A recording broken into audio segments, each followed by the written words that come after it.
Assalamualaikum warahmatullahi wabarakatuh. Alhamdulillahirabbil alamin wassalatu wassalamu ala asyrafil anbiya'i wal mursalin nabiyyina Muhammadin wa ala alihi wa ashabi ajma'in. Allahumma salli wa sallim wa barik wa an'im ala sayyidina Muhammad wa ala alihi wa sahbihi wa man tabi'ahum bi ihsanin ila yaumiddin. Ma'asyiral mu'minin, jamaah Masjid An-Namira yang dimuliakan Allah Subhanahu wa taala. Alhamdulillah, kita bersyukur kepada Allah Subhanahu wa taala sampai detik ini Allah memberikan nikmat yang luar biasa sehingga kita bisa bertemu dengan sepertiga terakhir di bulan Ramadan. Semoga Allah Subhanahu wa taala mengabulkan doa-doa kita dan semoga Allah Subhanahu wa taala menerima seluruh amal ibadah kita dan menjadikan kita menjadi orang-orang yang bertakwa. Tema kita pada sore hari ini, insya Allah kita akan membahas zakat fitrah sebagai ibadah sosial penyempurna puasa. Ma'asyiral mu'minin, jamaah Masjid An-Namira yang dimuliakan Allah Subhanahu wa taala. Zakatu al-fitri dalam bahasa Arab, jadi ada istilah zakatul fitri, tapi yang kita kenal ini zakatu al-fitrah. Zakatul fitri disebut sebagai zakatul fitri karena al-fitri yuqabilu as-saum. Fitr itu artinya adalah lawan dari puasa. Maka yang dimaksud dengan zakatul fitri di sini adalah zakat membersihkan diri ketika seorang itu sudah tidak berpuasa. Karenanya maka zakat fitri itu dikeluarkan di akhir bulan. Adapun yang kedua, penamaannya adalah zakatul fitrah, yang artinya yaitu fitrah al-khulq, yaitu bagaimana seorang itu ketika diciptakan oleh Allah Subhanahu wa taala dalam kondisi suci. Maka sebagaimana dalam sebuah hadis disebutkan, kullu mauludin yuladu ala fitrah. Setiap anak itu dilahirkan dalam kondisi fitrah, yaitu kondisi suci.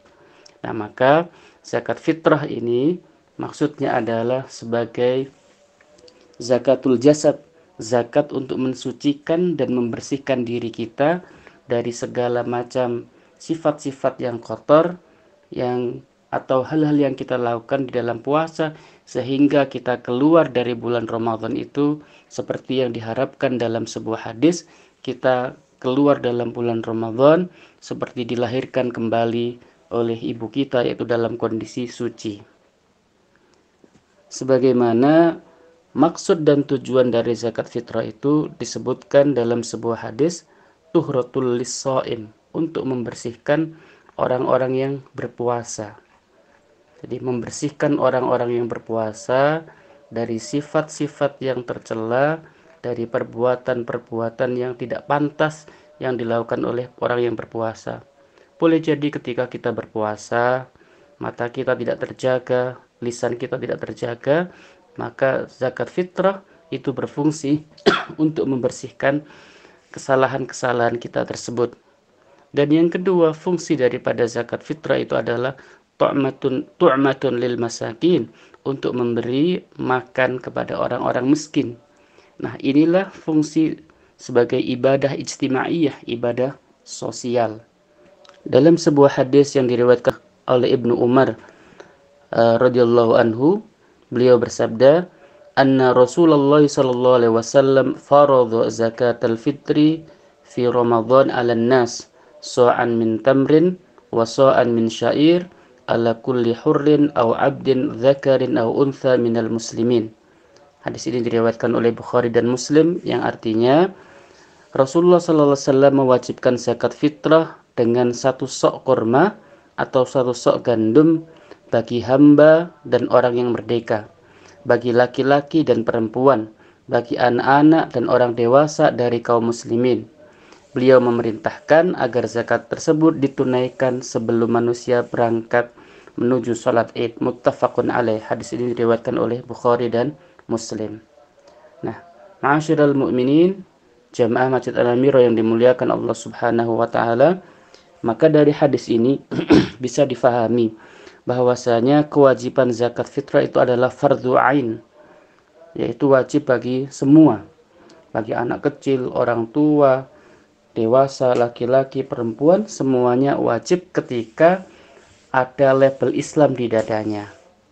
Dan kemudian yang kedua, berapa yang dikeluarkan so' min tamrin au so', satu so' dari korma atau so' dari syair. Karena ini dahulu di Arab itu makanan pokoknya adalah kurma dan gandum, nah maka di Indonesia adalah so' minar ruzi, satu so' dari arruz, yaitu nasi, dari padi, dari beras. Nah, tentunya satu so' ini berbeda-beda. Ada yang mengatakan 2,5 kilogram, ada yang mengatakan 3 kilogram. Monggo, terserah. Dua-duanya juga boleh, yang 2,5 juga boleh, yang 3 kilo juga lebih utama. Nah, maka dan apa yang harus dikeluarkan? Beras model apa? Beras yang kita makan sehari-hari. Maka boleh jadi ketika nanti berupa nominal beda-beda, 2 kilo setengah antara yang dimakan fulan dan 2,5 yang dimakan oleh orang yang lain, itu berbeda-beda sesuai dengan kebiasaan makan setiap hari. Nah ini. Kemudian yang berikutnya adalah kapan dikeluarkan.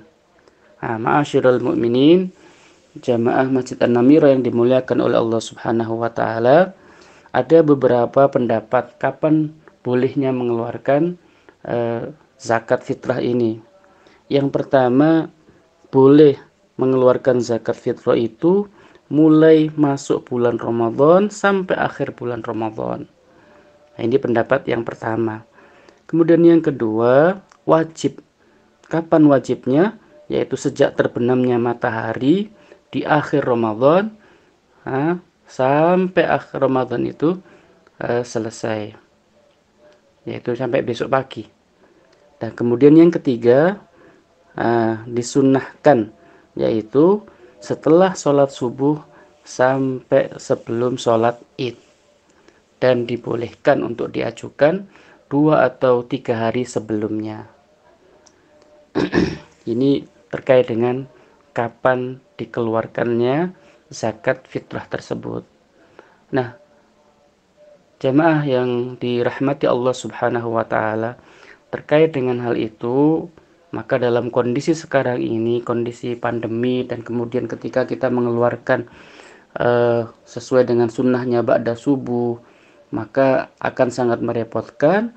Maka dalam bab ini cukup longgar, boleh dikeluarkan 2 atau 3, mungkin sebelumnya juga boleh, seperti yang kita lakukan sekarang. Nah, jadi 1 minggu pun dikeluarkan boleh, tapi kemudian nanti pembagiannya itu adalah menjelang atau 1 hari atau 2 hari sebelumnya. Itu sesuai dengan yang disunnahkan. Nah, zakat fitrah ini selain mempunyai fungsi sebagai pembersih dan pelengkap penyempurna ibadah puasa kita, fungsi yang lain adalah fungsi ijtimaiyah, fungsi sosial, bagaimana di hari itu semua manusia, semua penduduk berbahagia. Tidak ada di hari itu orang Islam, umat Islam yang tidak mempunyai makanan. Karena itu, maka fungsi sosialnya adalah bagaimana membahagiakan orang-orang Islam pada saat itu, bagaimana semuanya bisa makan dan semuanya berkecukupan. Nah, inilah adalah fungsi sosial.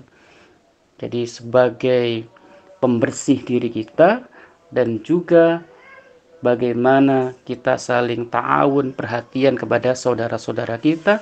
Jangan sampai di hari yang berbahagia, di hari Idul Fitri itu, ada tetangga kita yang tidak bisa makan, ada tetangga kita yang tidak bisa memenuhi mencukupi kebutuhan dapurnya. Karena itu, maka wajib kepada kita semuanya, bukan hanya pas momen-momen Idul Fitri saja, tapi ini adalah latihan kita supaya kita lebih care kepada tetangga kita.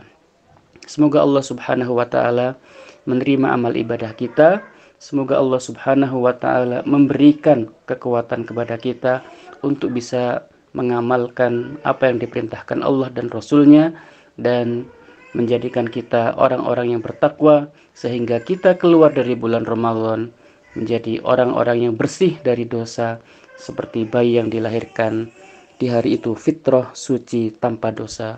Allahu a'lam bishawab. Wassalamualaikum warahmatullahi wabarakatuh.